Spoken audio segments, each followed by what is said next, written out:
হরে কৃষ্ণ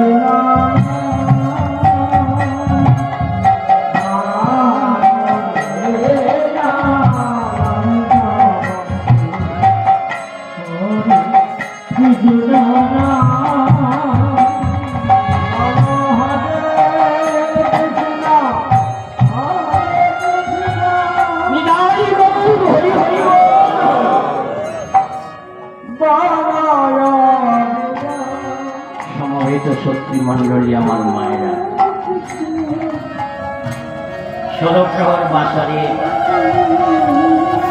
আজকে শেষ রাত্রি, এই একাদশীর শুভ লগ্নে হরিবাসরের সামনে আজকে যারা উপস্থিত হয়েছে সমবেত ভগবত ভক্তমণ্ডলী আমার মায়েরা, পদ্মানাম ব্রাহ্মণ মণ্ডলী, পরম পূজ্যপাদ বৈষ্ণব মণ্ডলী, যারা আহুত, যারা অনাহুত, যারা রমাহুত, আজকে যারা এই আসনটি দখল করেছেন, মনে রাখতে হবে এই আসনটা সকলের জন্য হয়, এই আসনটা সকলের পাওনা নয়। এই আসনটায় শুধু এসে বসতে হলে কয়েক জন্ম খাটতে হবে। বলবেন বাবু, আচ্ছা বাবা আসনটা কি দিয়েছে, এরা তো ভালো আসন দিতে পারেনি, ওই পেপার তবু তো আপনার দেশে পেপার দিয়েছে। একটা 24 পরগনায় বাসর আছে যেখানে 25,000 30,000 লোক হয়, এই পেপারও দিতে পারেনি বাবা। ওই কাঁচা যে নারকেল পাতা, ওই নারকেল পাতা কেটে মাটির উপর ফেলে দিয়েছে, তাতেই হাজার হাজার মায়েরা, হাজার হাজার মানুষ বসে পড়ে হরিনাম শুনে। কেন বলি জানো,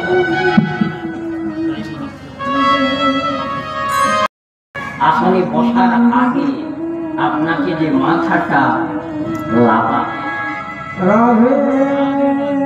মনে থাকবে, এই আসনটায় বসতে হলে আগে মাথাটা লাফাতে হবে, আবার উঠে যাওয়ার সময় আপনাকে প্রণাম দিয়ে ভগবান বলছে, ওরে পূর্ব জন্মে যদি থাকে কিছু সাধন সন্ধ্যা ছিল, আসলে ছিল না নয়, ছিল বলে আজকে হরিবাসরের আসনটা পেয়েছেন।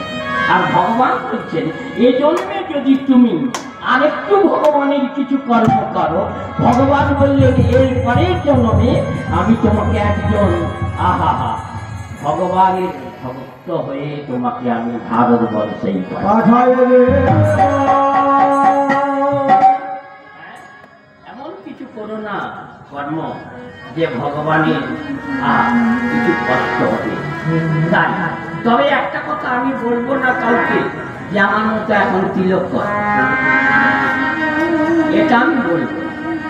আমি কাউকে বলবো না যে আমার মতো এইরকম মালা, কেন বলবো না জানো, যার মর্যাদা দিতে পারবো না। আমি আমাদের কীর্তনিয়াদের চরিত্র বলবো। আগে আপনাদের দেশ থেকে তুমি বায়না করতে লোক সর্বনাশে ওই এমন একটা জিনিস বের করেছে, হ্যালো এটা কি জানেন তো, অমুক গাড়ি খালি আছে, দেখা নাই শোনা নাই, হ্যাঁ কত 50,000, বাবু একটু কম, আমি কমে এগোচ্ছে ভেটি নাই আমার, ঘরে হাল করছে যার নাকি যেতে, এরা তো ঘরে বসে হ্যালো করেছে, বায়না করে নিয়েছে, যায়নি তো দেখতে। আগের মানুষ যেত, গিয়ে দেখতো তার বাড়ির আপ্যায়নটা কেমন। ঘরটায় লেখা থাকবে 3 কেজি দুধ দিতে হবে, আর সে যে বাড়িতে গেল না, 1 কাপ লিকার চাও বাড়ায় বাবা, এই হলো কীর্তনিয়া। সে ঘরে কোনোদিন ধুতি পরেনি, লুঙ্গি পরে, গলায় মালাও নাই। আর যখন হরিবাসরে আসে, গলায় 6টা মালা, গিলে করা ধুতি পাঞ্জাবি, উড়নি, আবার 6টা 8টা পোশাক পরে, হ্যাঁ সে যেন গৌরাঙ্গের বড় ভাই নিতা। কি হবে হরিনামের দশাটা সেই জায়গায়। ভগবান বলছেন আপনি আচরিত কর্ম জীবের শেখায়, নিজে আচরণ করবে না, আর আমি কাউকে বলবো না যে তুমি মালা করো। মালা না করেও ভগবানকে লাভ করবেন কে দেখুন না, বেশ্যাবৃত্তি করে। চলুন আজকে আমরা একটু আস্বাদন করব দক্ষিণ দেশে এক ভগবত ভক্ত চিন্তামণি বেশ্যা, নাম হবে ঠাকুর বিল্লমঙ্গল। একজন ব্রাহ্মণের ছেলে, রাগ করবেন না, একজন ব্রাহ্মণের ছেলে। আর মানে মা মারা গেলে আদর পেয়ে কি হয়। চলুন আজকে আমরা ভক্ত চরিত্রের মধ্যে আজকে বিল্লমঙ্গল চিন্তামণি বেশ্যা সাধন করব। আগে জিজ্ঞাসা করে নি মা, আশা কি আশা? আহা, যার গোবিন্দ চরণকে পাওয়ার জন্য যার অত্যধিক লালসা আশা তাকে বলে বেশ্যা। আর যারা দেহ বিক্রি করে, আবার জানেন তো বেশ্যা বাড়ির মাটি না হলে কি হয়নি বলেন দেখি, একবারে কাছে এসে গেছি। দেবীর বোধন বুঝি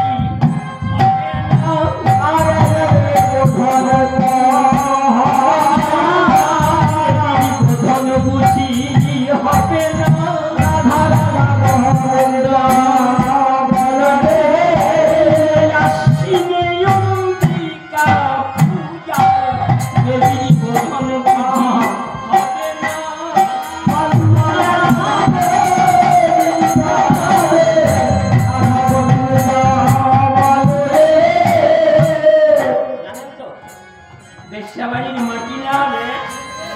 দুর্গা পূজায় আমাদের দেবীকে বোধন হয় বিল্লা দিবসের পরের দিন। যেদিন বোধন হয়, দেবীর বোধন হবে না, ওই প্রতিটার বাড়ি বেশ্যা বাড়ির মাটি এনে দিতে হবে। আবার সেই বেশ্যা যেন জানতে না পারে। তাহলে আজকে এমন একজন বেশ্যার কথা স্মরণ করব যার নাম চিন্তামণি। আর আসবে কে? একজন ব্রাহ্মণের ছেলে। চলুন আমরা দক্ষিণে চলে যাই। হ্যাঁ, দক্ষিণ বার্তা আজ থেকে 1486 খ্রিস্টাব্দে বিষয়ে। হ্যাঁ, আর ওই যে ধনী জাতিকে বলেছিল সেই জন্য কানে করেছে, সে তো নিজেই কি করে ধনী হবে?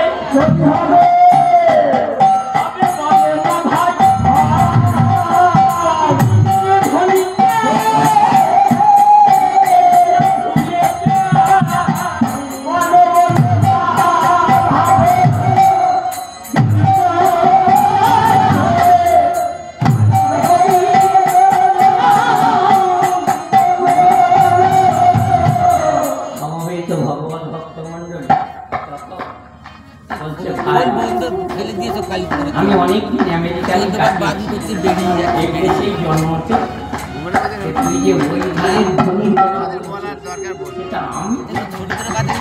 আমি জানি টাকার ধনী আছে, তখন আমিও তাকে ছাড়তে রাখি না। আমি বলছি দাদা তোমার যতই টাকার ধনী থাক তোর কিন্তু সেই শ্মশান ভূমি ভগবানের। মাগো আমাদের এই জায়গাটা হলো মহাশ্মশান। কেন? এই জায়গার পর সত্যযুগে ভগবান প্রহ্লাদের পিতা হিরণ্যকশিপুরকে বধ করেছিলেন ভগবান নরসিংহর উদ্ধার। আবার দিনে নয়, রাতে নয়, কোন অস্ত্রের দ্বারা, এমনকি এই পৃথিবীর উপর ভগবানকে নরসিংহর উদ্ধারণ করে প্রহ্লাদের পিতা হিরণ্যকশিপুরের চুলের মুঠা ধরে ফেলে দিয়েছিলেন ত্রিসন্ধ্যা কালে। এই জন্য আমি সমস্ত মায়ের সবাইকে বলবো, মা ছেলে মেয়ে যখন কোলে করে নিয়ে অন্তত বসবেন, ছেলে মেয়েকে যখন কোলে করে নিয়ে বসবেন অন্তত একটু ভাবনা চিন্তা করে কোলে নেবেন। এত সম্মানের পর একটা ছেলেকে বসিয়ে দেবেন, একটু মুখে অন্তত হরিবল বলবেন না? হ্যাঁ, কারণ কৃষ্ণ নাম করলে ভূত আসে, আর এমন একটা নাম আছে পালা, কি নামে বলুন দেখি? জয় রাম রাম রাম, জয় রাম রাম রাম, জয় রাম রাম রাম, রাম রাম রাম, জয় রাম রাম রাম, জয় রাম রাম রাম। এই রাম নাম বলে ভোগ পালা। দেখেন আজকে ঠিক তেমনি আর একটি বর্ণ আছে যাকে বলা হয় শূদ্র। শূদ্র কাদের বলে জানেন তো? যারা একটু নিচু, যে সঙ্গের গুণে তোমার কৃষ্ণ ভক্তি উদয়। আর একটা কথা বলবো মা, কোনদিন এই কটার পাশে যাবে না। কোনটা? জুয়া, যুবতী, পায়রা, বড়শি। জুয়া, যুবতী, পায়রা, বড়শি, চারটে হবে। এই চারিজনের সঙ্গ করে দাস নরোত্তম বলে তার ভিটাই ঘুঘুচর। একটা কথা বলবো মা, দেখি এখনো তার ৮০-৮৫ বছর বয়স হয়ে গেছে, চার ঘুরায় বাঁধের ধারে ওই ছায়ায় বসে বসে লেগে পড়েছে, মানে খেলতে। তাকে কি বলে? তাস, পাশা, জুয়া, যুবতী, পায়রা, বড়শি। এবার কটা হলো? ৬টা। তাস, পাশা, জুয়া, যুবতী, পায়রা, বড়শি, এই ৬ জনের সঙ্গ করে। পাশা খেলে কে হারাবে? বন্ধক রাখতে হলো দ্রৌপদী। হ্যাঁ, আমি সবাইকে বলি মা, এই কটার সঙ্গ ত্যাগ করবেন, দেখবেন আপনার বাড়ি শান্ত থাকবে। কিন্তু মানুষ এখন ওই দিকেই ধাবিত না। দেখেন না, আজকে বিল্ল এমন দশায় পড়েছে, বাবা কিছু বলতে পারছে না, আদর দিয়ে ওই যে মা হারা, একমাত্র জানাই কেবল ওই ভগবানকে। দেখতে দেখতে ওমা উচ্ছৃঙ্খল হয়ে উঠল। যেই এমনি যৌবনে পদার্পণ করলেন, ওমা পদার্পণ করতেই সেই বিল্ল আজকে ব্রাহ্মণের ছেলে ওই কৃষ্ণ বেন্না নদীর ওপারে একটা বেশ্যা বিক্রি করতেন, দেহ বিক্রি করতেন, যার নাম হল চিন্তা মনি। তবে নদীর ওপারে এমন হায় রে হায়, মঙ্গল যাওয়া নিষিদ্ধ। কিন্তু কিভাবে রাত কাটছে ভগবান জানে। যে একদিন না থাকলে দেখলে থাকতে পারে না, বিল্ল ঠাকুর 15টা দিন কাটিয়েছে। 15 দিনের দিন, যেদিন শ্রাদ্ধাদি বাসর হবে, সেদিন ছিল ঘোর আমাবস্যা রাত। প্রেম কেমন জিনিস, ভালোবাসা কেমন জিনিস? ভালোবাসা নয়, ভালোবাসা। ভালোবাসা বানতে পারলে তবে ভালোবাসা যায়, নাহলে তোমার ভালোবাসা হয়নি। আর ভালোবাসা বলতে পূজা গেছে তো, তুমি এখনো এটা ভালো করতে হবে।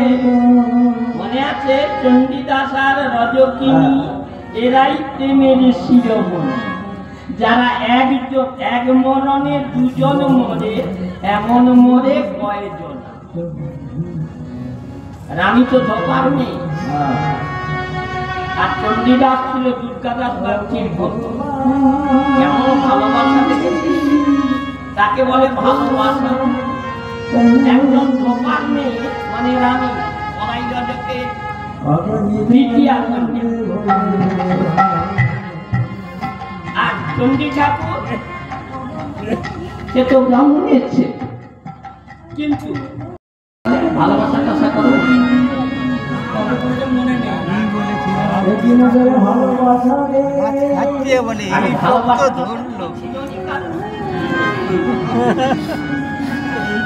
ভালোবাসতে হলে ভালোবাসা করতে হলে কে আগে কথা বলে, ছেলে না মেয়ে? লজ্জা আগে মেয়ে আগে ছেলে বলে। আগে মেয়ে বলিবে। হ্যাঁ গা, বাবা কে আগে কথা বলে দেখি একটু পারমিশন দাও। আগে ছেলে বলবে না আগে মেয়ে বলবে? দাদু তুমি ভালোবাসা করো?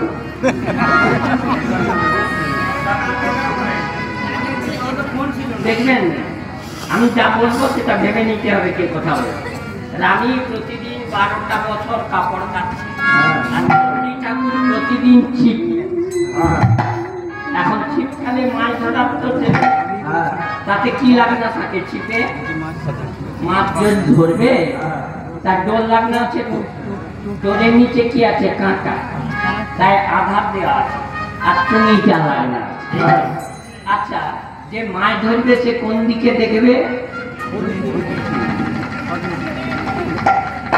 ভালোবাসাটা এইরকম করতে হবে। একই নজরে ভালোবাসা রে। সে তো চুনির দিকে দেখবে। যদি ডুবাই উঠে তখন মনে করবে এবার কাটতে হবে, তার মানে কাঁটায় তো মাল নাই, আধার নাই। আধারে দেওয়া আমি কেন এই কি মাছ ধরাচ্ছি? আর যে মাছ ধরবে সে তো চুনির দিকে দেখবে, কিন্তু চুনির দিকে না দেখে ওপারে যে বলাই এটা হচ্ছে না, তো সেদিকে দেখছে, এদিকে ঠোকরা মারছে, কি করছে কে জানে। এখন সেও কাপড় কেটে নিয়ে চলে গেল, ইয়ে বড়শি বুঝি নিয়ে চলে গেল। 12টা বছর এই চলছে, কেউ কারোর সঙ্গে কথা বলে না। দেখেন না, তারপরে 12টা বছর পরে একদিন রাগে চণ্ডী ঠাকুর বলছে, রানী আজ তুমি কথা বলবে, আর না হয় আমি বলবো। এখন দেখেন না, এইবার কে কথা বলে আগে দেখুন।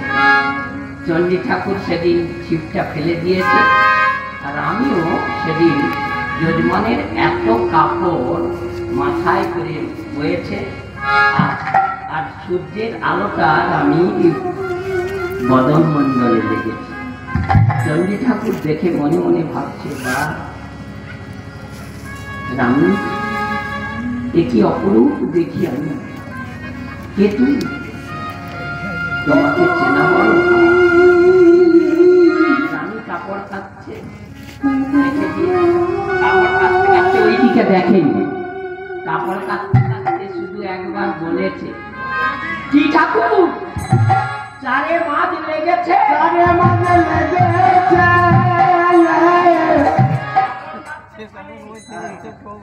তাহলে কে আগে বললো? তোমরা যে বলে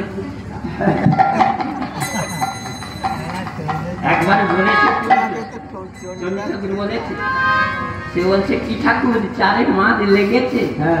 এবার উত্তরটা দিচ্ছে চণ্ডীদা, জানো রানী মাছ চারে প্রতিদিন আসে, তবে জল ঘোলা করে আজ এই মাত্র একবার ঠোকরা। তার মানে 12টা বছর পরে তুমি আজ শুধু একবার মুখে বললে কি ঠাকুর চারে মাছ লেগেছে। কি ভালোবাসা, এরই নাম ভালোবাসা। আর এখন ভালোবাসা হয়, তার বাড়ি লন্ডনে, সে তাঁতি ঘরে কি তার জানা নেই, বামুন ঘরে ছেলে শালা ফোনে নাকি ভালোবেসে ফেলেছে, বিয়ে করে ফেলেছে। তখন সে বলছে যে তুমি তো বামুনের ছেলে, আমি যে মুসলমানের মেয়ে, বলে শোনো আমার বাবা কিন্তু ভট্টাচার্য, বাড়িতে তোমার শাঁখা সিঁদুর করিয়ে নিয়ে যাবো, তবে একটা কথা, আমার বাবার সঙ্গে কথা বললে খুব মেপে ঝুঁকে বলবে না, বলে আমি MA পাস করেছি, তোমার বাবাকে ঘাস চলে এসেছে।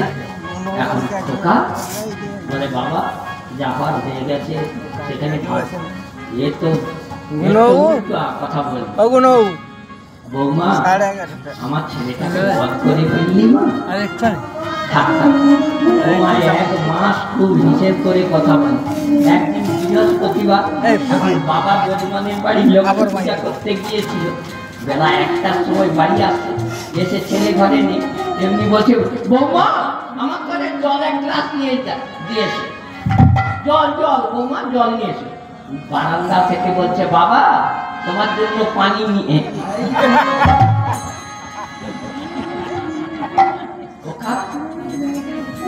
কি পানি বলে তাহলে তো সমবেত সত্যি মন্ডলী, তাহলে প্রেম কি করে হয়?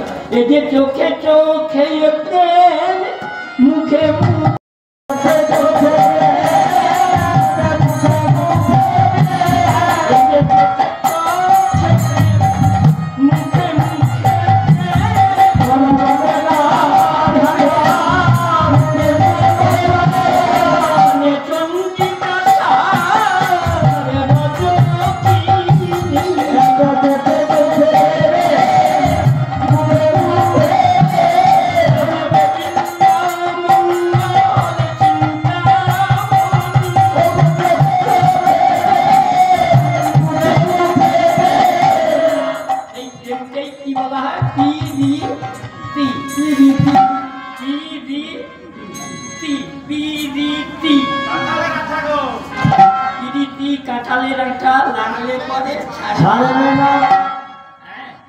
সত্যি দেখুন না কেমন চোখে, আগে চোখে নাতে গেলে প্রেম হবে।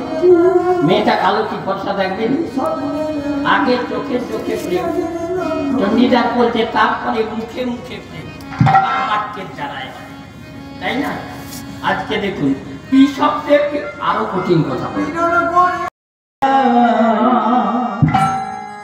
শুনেছি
তোমার ভালোবাসা।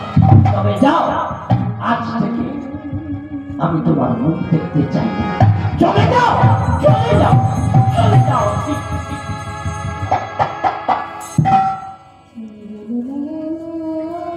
ঠাকুর বীরমঙ্গল নতজান হয়ে চিন্তামণিকে বলছে, চিন্তা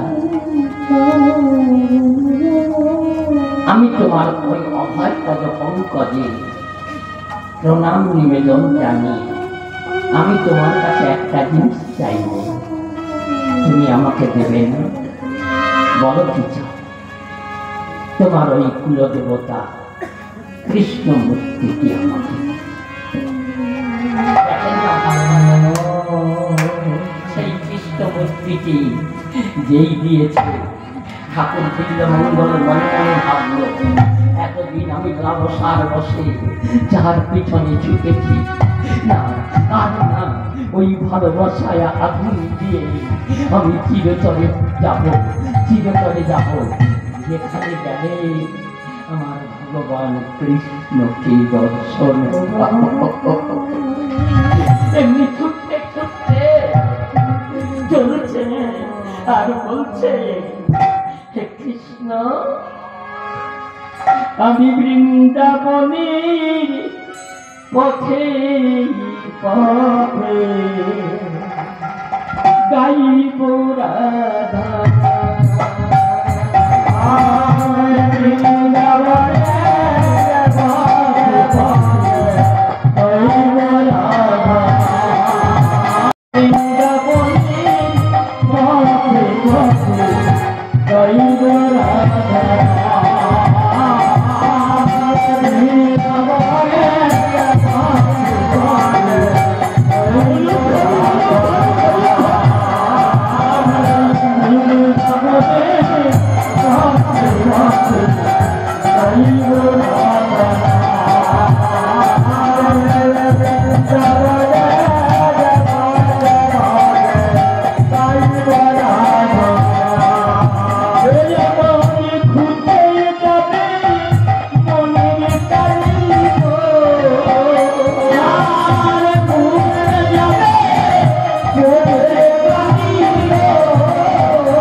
এই রাধা নাম গাইতে গাইতে হবে কি জানো? একসঙ্গে 20 বার রাধা বললে কি হবে মা? একটু বলে দেখুন। শুধু রাধা রাধে রাধে কি বলতে চাইছে সে নিজেই জানে। আরে এক রাধা নামে ব্যাস 12 বছর অজ্ঞান হয়ে গেল। যে ব্যাসতে কত বড় ভাগবত 18,000 শ্লোক, তাতে একবারও রাধা নাম উচ্চারণ লেখা নেই।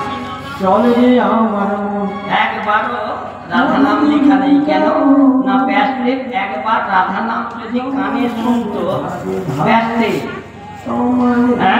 একবার রাধা নাম কানে শুনলে 12 বছর অজ্ঞান হয়ে যেত।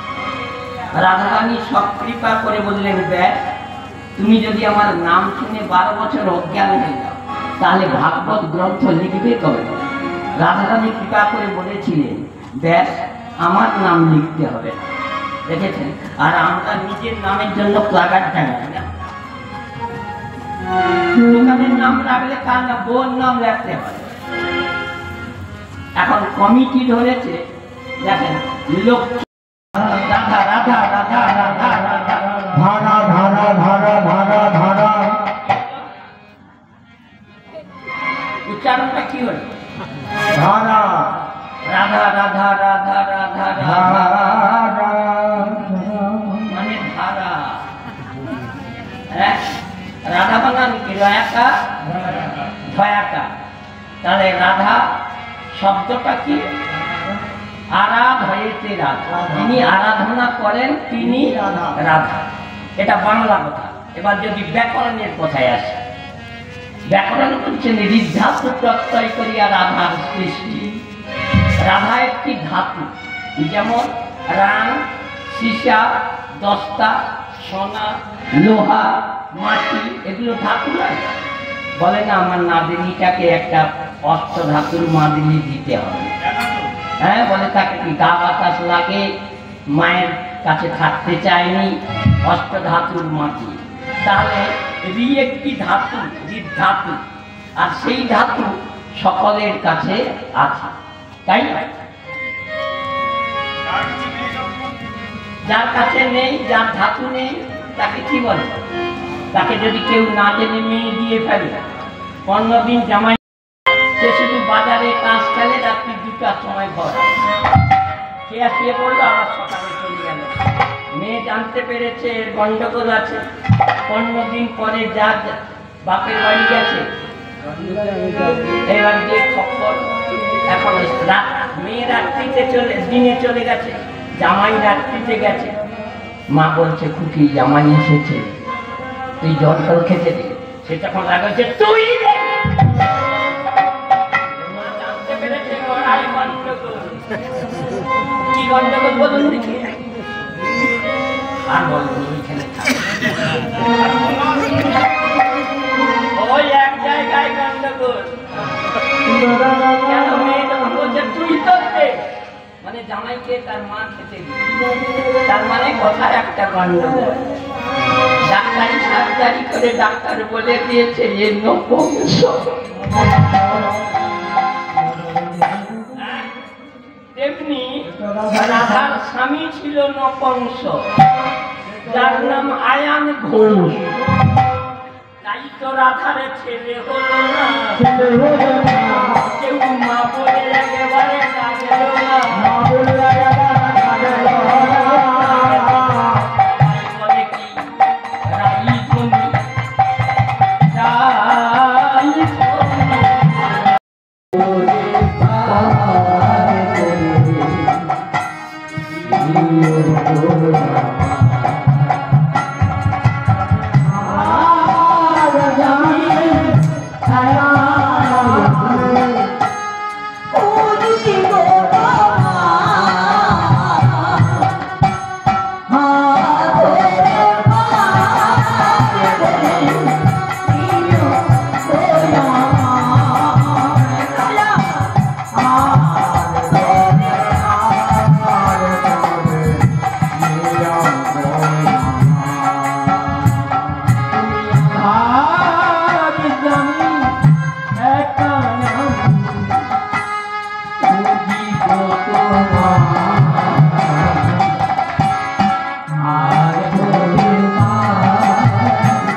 যাকে এতদিন আপন আপন ভেবেছিলাম, তাই না? মাতা পিতা